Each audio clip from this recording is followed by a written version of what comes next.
Olá, amigos e amigas do saber.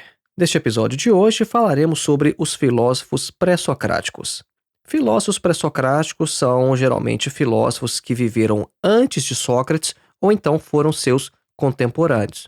O nome é meio enganoso, né? Quando a gente fala pré-socráticos, parece que todos viveram antes de Sócrates, mas não. Alguns foram seus contemporâneos. E nós vamos fazer então um grande resumão e vamos apresentar alguns nomes que provavelmente você nunca ouviu falar. E você também vai se surpreender ao descobrir que alguns desses filósofos, que viveram há mais ou menos 2500 ou 600 anos atrás, já representavam algumas ideias que são extremamente atuais na ciência hoje. Então vamos lá, acompanhe.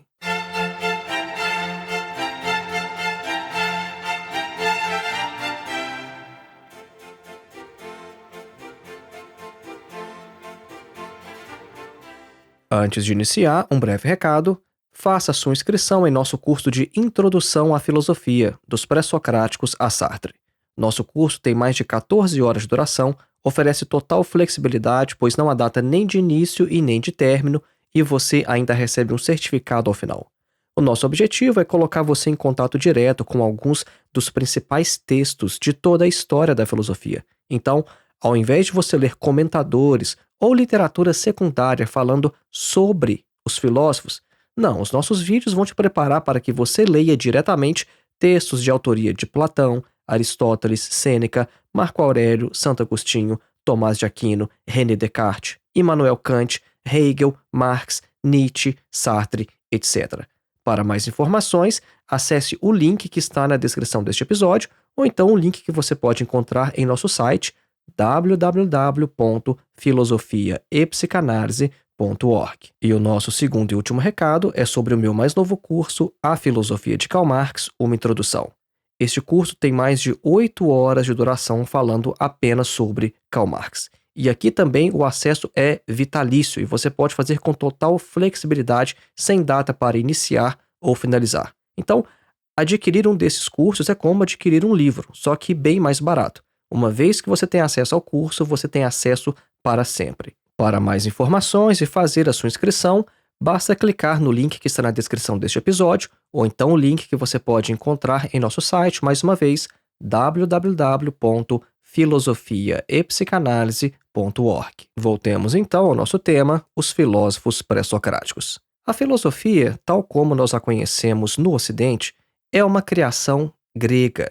Apesar de encontrarmos tentativas de explicações racionais da realidade também em outras culturas da antiguidade, o pensamento grego, a partir do século VI a.C., se caracteriza pela tentativa do uso exclusivo da razão, sem recorrência a mitos, deuses ou ao sobrenatural.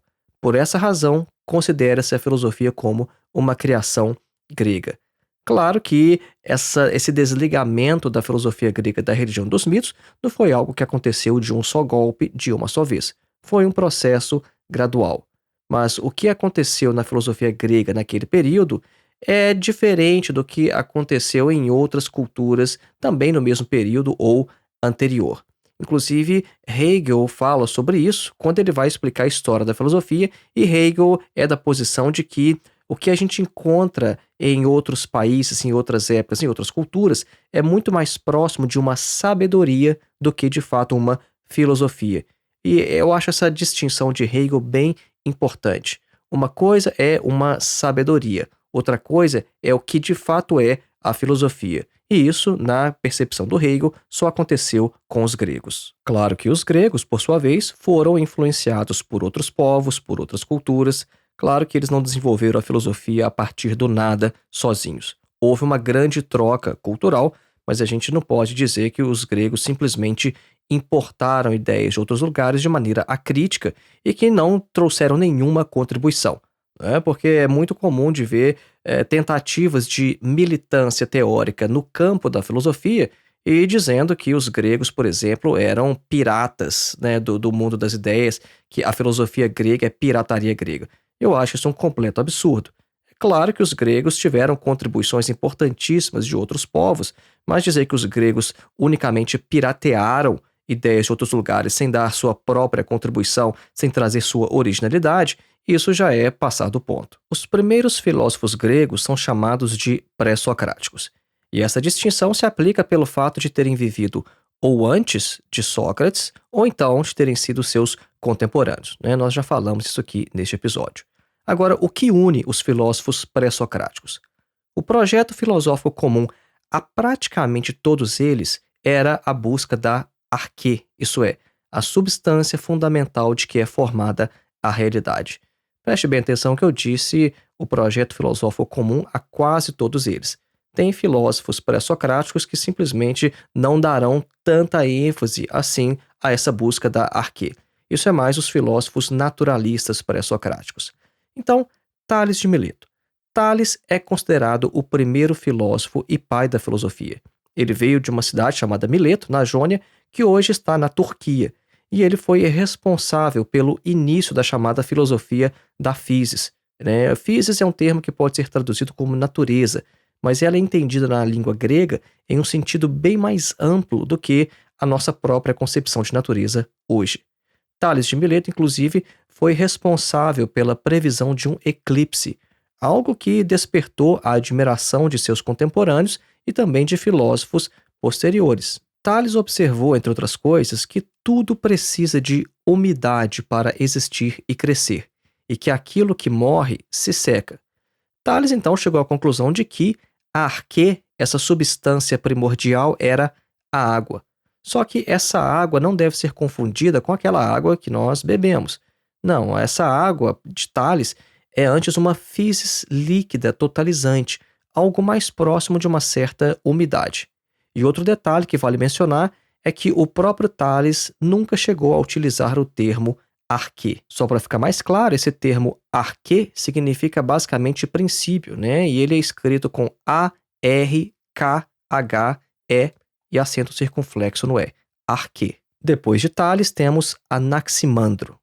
Anaximandro foi discípulo de Tales e é considerado o autor do primeiro tratado filosófico do Ocidente, assim como o autor também do primeiro escrito filosófico grego em prosa.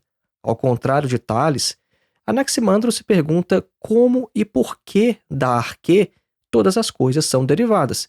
E Anaximandro não se contenta, então, em simplesmente descobrir o que arquê é. Então, Anaximandro afirma que a injustiça é a causa, a origem de todas as coisas.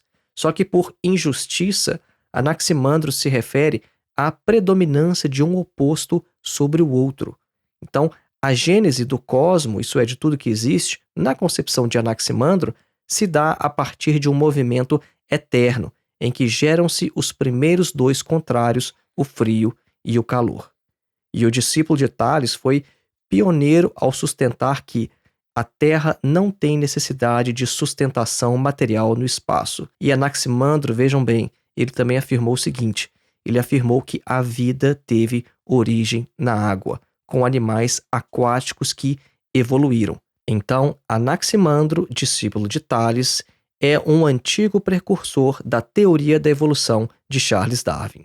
Anaxímenes foi discípulo de Anaximandro e vai discordar de seu mestre. Ele vai propor um novo elemento como arquê. Para Anaxímenes, a arquê seria o ar.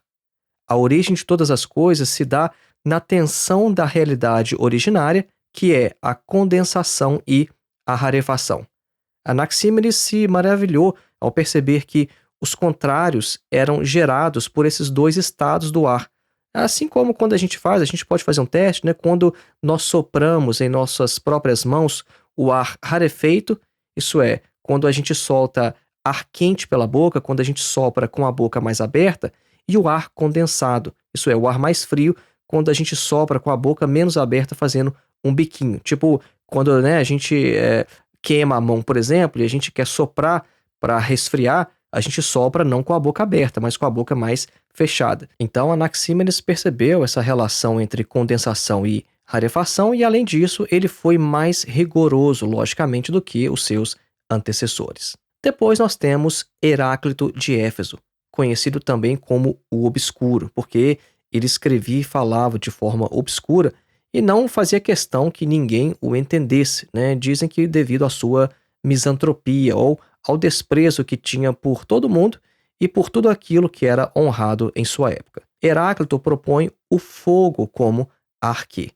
Para ele, o fogo é logos, é razão. E assim, a ideia de inteligência que estava implícita nos filósofos anteriores se torna agora explícita.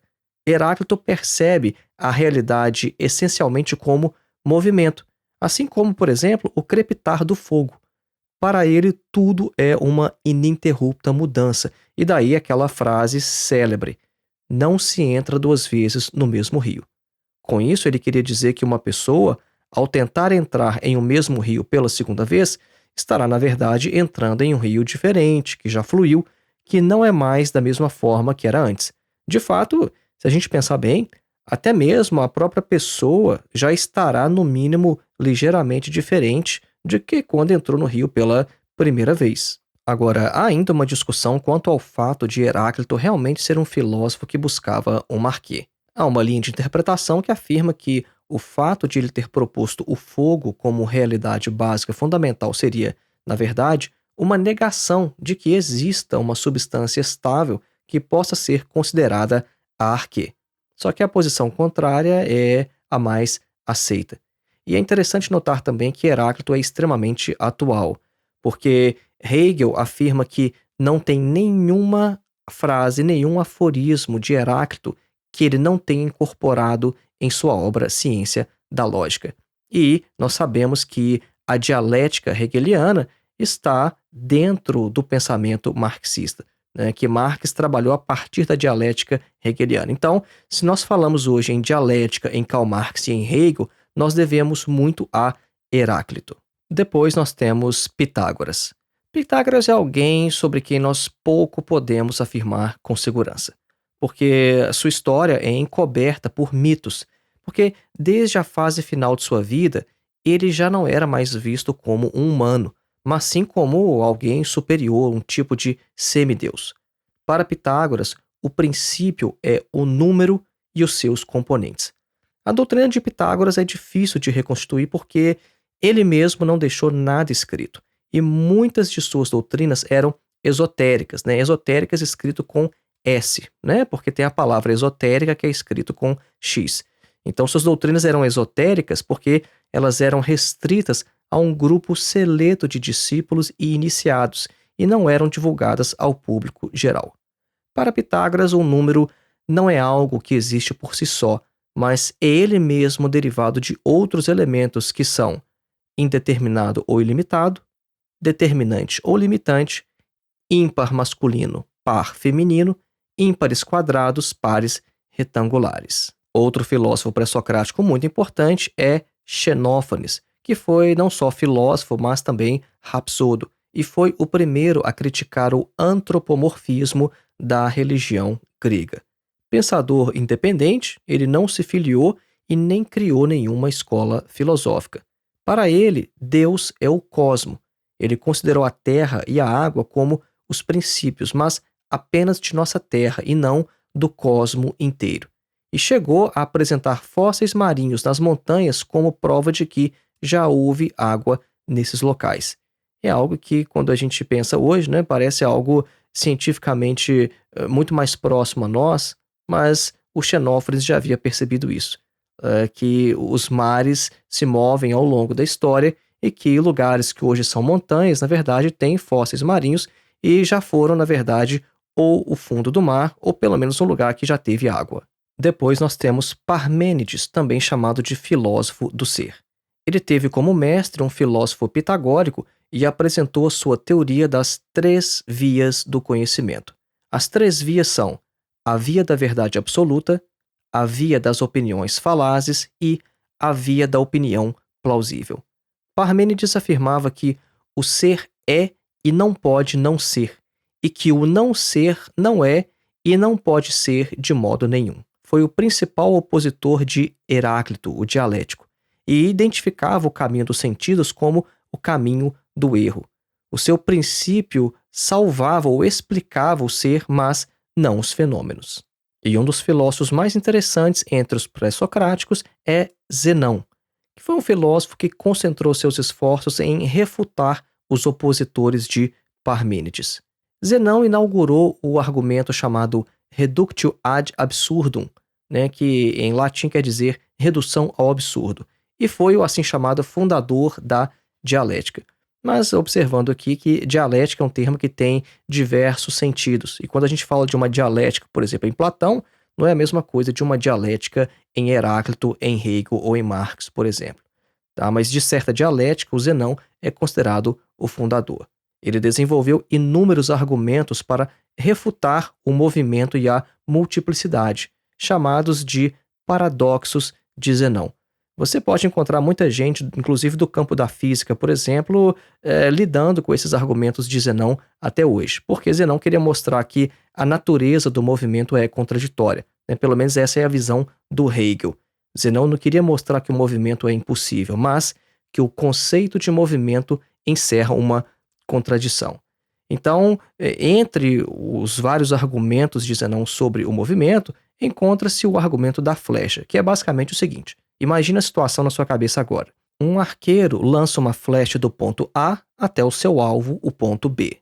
Agora, antes de chegar ao ponto B, a flecha tem que passar por um ponto intermediário entre os pontos A e B. Então vamos chamar esse ponto de C, que é a metade do caminho. Agora, antes de chegar nesse ponto intermediário C, a flecha tem que passar por um outro ponto intermediário entre A e C, que nós vamos chamar de D, e assim sucessivamente ao infinito.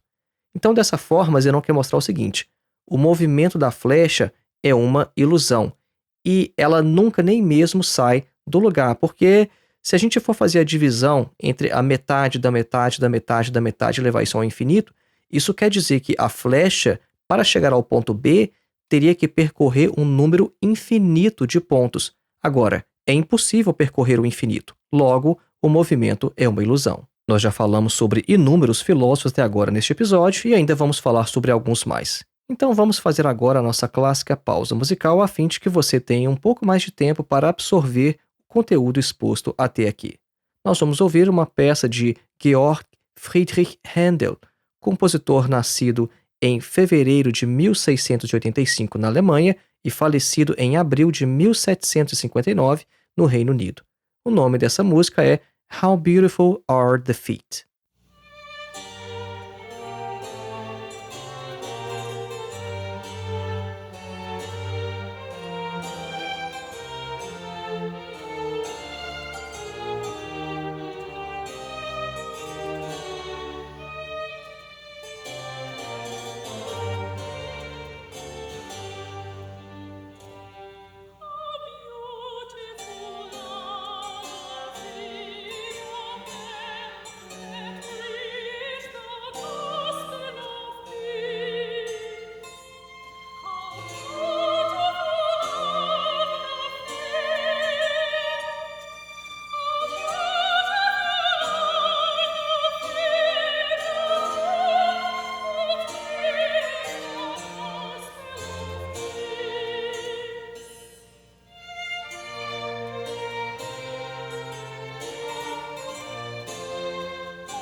Caso você tenha interesse em conhecer melhor as músicas que tocamos aqui nos intervalos do podcast, basta você procurar pela playlist Clássicas Filosofia Vermelha no Spotify.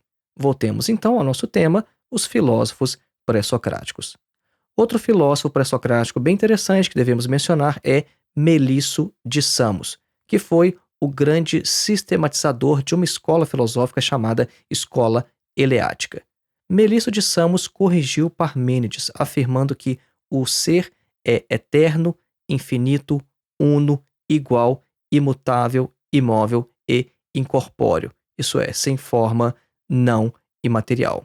Vocês perceberam que todos esses filósofos que abordamos até agora são filósofos que falaram muito sobre a natureza, o mundo físico, material, vários deles buscavam uma arquê. A partir de agora, a filosofia grega passa pela fase dos filósofos pluralistas e ecléticos, que tentam elaborar uma síntese dos pensadores anteriores. Entre esses filósofos encontra-se Empédocles de Agrigento, que afirmava que o nascer e o perecer não existem, fazendo com isso uma certa referência a Parmênides. Ele considera toda a realidade oriunda de 4 raízes: água, ar, terra e fogo. Quem viu o desenho do Capitão Planeta em sua infância e juventude, tá reconhecendo aqui esses 4 elementos, água, ar, terra e fogo. Pois é, isso vem da filosofia grega. As forças motrizes, então, da geração e da corrupção, para Empédocles, são filia e neikos, ou amizade e ódio. Para explicar a cognição, ele afirma que das coisas saem eflúvios que atingem os órgãos dos sentidos e o semelhante reconhece o semelhante. O pensamento tem seu veículo no sangue e sede no coração, e não é exclusivo dos seres humanos. Em sua obra encontram-se influências órficas, da religião órfica, como os conceitos de culpa originária e expiação da culpa através dos nascimentos. Depois nós temos Anaxágoras de Clasômenas, que foi provavelmente o filósofo responsável por introduzir a filosofia em Atenas. Vejam só que interessante, até agora nós estamos falando de inúmeros filósofos, mas geralmente a gente tem aquela ideia da filosofia em Atenas por causa de Sócrates, Platão, Aristóteles, o Paternon, mas não, a filosofia surgiu na periferia do mundo grego. A filosofia surgiu nas colônias da Grécia Antiga. É por isso que nós estamos falando agora sobre Anaxágoras de Clasômenas, que foi provavelmente o responsável por introduzir a filosofia em Atenas. Para este Anaxágoras, nascer e morrer também não existem, mas sim o compor-se e o dividir-se. Ele introduz o conceito de espermatas ou homeomerias, porque as 4 raízes de Empédocles, na concepção de Anaxágoras, não seriam suficientes para originar todas as coisas. Os elementos dos quais derivam todas as coisas devem ser inumeráveis, assim como as quantidades das próprias coisas. Então, as chamadas sementes ou espermatas são inumeráveis, variadas, o originário qualitativo, que é incriado e imutável, e também são infinitas, não apenas em número, mas em qualidade. Então, cada coisa tem em si a semente de todas as coisas. Anaxágoras representa um refinamento no pensamento dos pré-socráticos em direção ao imaterial e apresenta o conceito de uma inteligência cósmica ilimitada, independente e não misturada. Depois nós temos um outro filósofo bem interessante, que é o Leucipo de Mileto. Ele foi mestre de Demócrito e dele não temos muitas informações porque pouca coisa foi preservada na história, poucos pergaminhos, poucas informações. Ele afirmava a impossibilidade do não ser e considerava o nascer como agregar-se e o morrer como desagregar-se.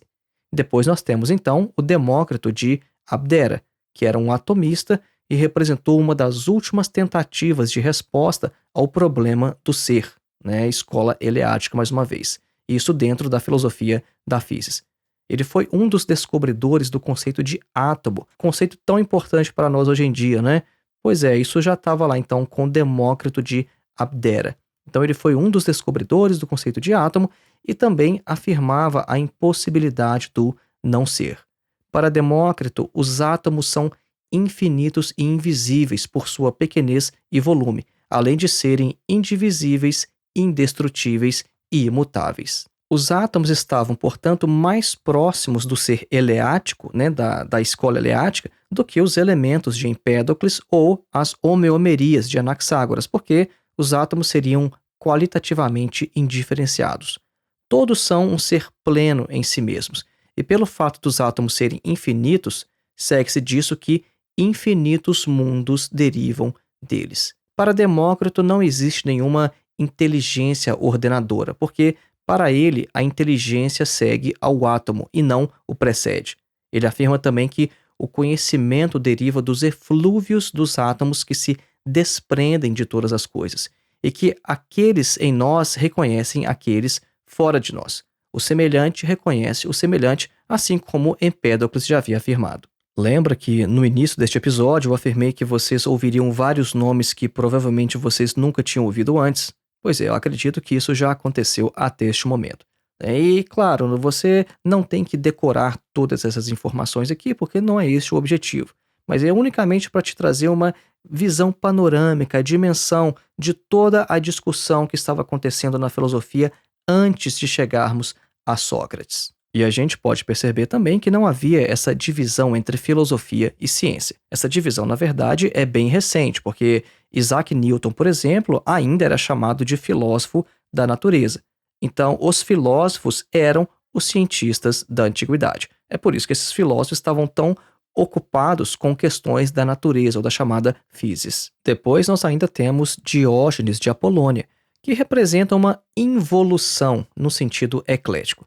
Ele retorna ao monismo e afirma que o princípio é o ar infinito, dotado de muita inteligência, uma combinação de Anaxímenes e Anaxágoras. E desse filósofo, infelizmente, não nos resta muitas informações. Depois nós temos ainda Arquelau de Atenas, que foi provavelmente o mestre de Sócrates.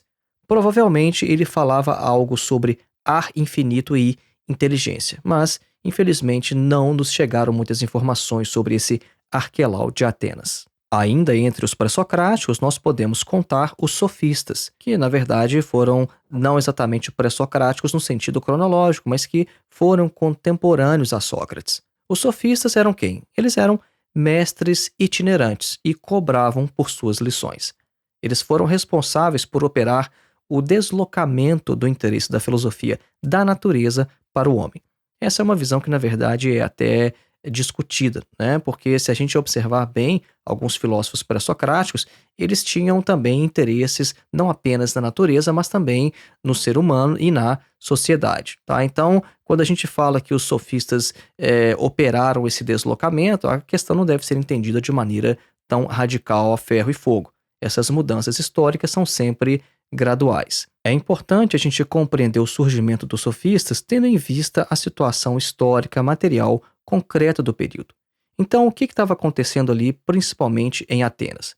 Havia uma crise da aristocracia, havia um poder crescente do povo, né, do chamado demos em grego, havia também um afluxo de estrangeiros muito grande, havia uma ampliação do comércio, consequentemente, difusão do conhecimento dos viajantes, e isso levou à comparação entre leis e costumes de lugares diferentes.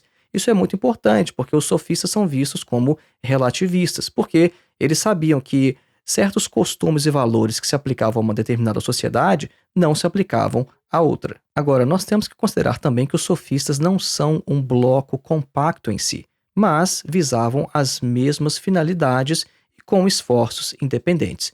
Então, nós podemos dividir os sofistas em 4 grandes grupos. Há os sofistas mestres da primeira geração, há aqueles chamados de erísticos, há os sofistas políticos e há também os naturalistas. Entre os mestres da primeira geração, nós encontramos Protágoras, que afirmava que o homem é a medida de todas as coisas. Ele afirmava ser mestre na arte da antilogia, uma palavra que em grego quer dizer contradição. É basicamente o método de formular argumentos prós e contra qualquer questão, para tornar mais forte o argumento mais fraco. Então, se você falasse assim, Protágoras, eu quero fazer um argumento a favor do aborto ou contra o aborto. Ele argumentava para qualquer lado que você escolhesse. Ele era um mestre nessa arte. Entre os sofistas da primeira geração, nós encontramos também Górgias, que tem como ponto de partida o que hoje nós chamaríamos de niilismo. Para Górgias, não existe o ser e o nada existe. Ele afirmava que, se o ser existisse, não seria cognoscível, e se fosse pensável, seria inexprimível. Outro sofista bastante conhecido foi Pródico, que foi mestre na arte de discursar e propõe uma técnica chamada sinonímia, que consistia na distinção entre os vários sinônimos e a determinação precisa de seus significados. Essa técnica chegou a exercer influência benéfica no método socrático e teve uma interessante interpretação dos deuses. Ele afirmava que os deuses eram uma hipóstase ou uma absolutização do útil e do vantajoso. Uma concepção bem interessante para a crítica filosófica da religião. Os sofistas chamados erísticos eram aqueles mestres na erística, a arte da controvérsia com palavras, que tem por fim a controvérsia em si mesma. Então, ela representa, por assim dizer, uma degeneração da própria sofística. E entre os sofistas políticos, nós podemos citar Critias, que dessacralizou os deuses. Em sua concepção, os deuses foram introduzidos por um homem político inteligente para fazer respeitar as leis. Nós encontramos esse tipo de crítica até hoje, não é? Muita gente ainda acha que os deuses, ou pelo menos a manipulação da religião, serve a fins políticos. E isso, você pode ver, já está em Critias. Nós podemos também citar Trasímaco, que afirmava que o justo é a vantagem do mais forte. E também um sofista chamado Cállicles, para quem é por natureza justo que o forte domine o fraco. Já a corrente naturalista da sofística contrapõe a lei de natureza, que reúne os homens, à lei positiva, aquela que é feita pelos homens e que os divide. Um de seus representantes é Hípias, mestre na arte da memória. Ele afirmava que a natureza une os homens, mas que a lei frequentemente os divide. E nascia aqui, então, uma distinção muito importante entre um direito, lei da natureza, e um direito positivo ou contingente. E isso teria como consequência uma dessacralização das leis humanas. Outro representante da corrente naturalista da sofística é Antifonte, que radicaliza a antítese entre natureza e lei. Utilizando-se de termos eleáticos, ele afirma que a natureza é a verdade e que a lei positiva é a opinião, que nós devemos, sempre que possível, seguir a lei da natureza e transgredir a dos homens. Ele apresenta algumas concepções igualitárias e cosmopolitas e chega a afirmar que qualquer indivíduo é igual ao outro. Então, de forma panorâmica e bem condensada, estes são alguns dos principais filósofos gregos chamados de pré-socráticos. Se você quiser conhecer um pouco melhor alguns desses filósofos, inscreva-se em nosso curso de Introdução à Filosofia, dos Pré-Socráticos a Sartre. O link está na descrição deste episódio ou em nosso site, mais uma vez, www.filosofiaepsicanalise.org. E inscreva-se também em meu mais novo curso, A Filosofia de Karl Marx, uma introdução. O link também está aqui na descrição ou então em nosso site. E se você considera que a internet é um lugar melhor com o nosso trabalho do que sem ele, considere ser um de nossos apoiadores através da plataforma Apoia-se. O link está na descrição deste episódio, ou então você pode contribuir através de nossa chave Pix, que é o nosso endereço de e-mail, filosofiavermelha@gmail.com. Um grande abraço e até o próximo.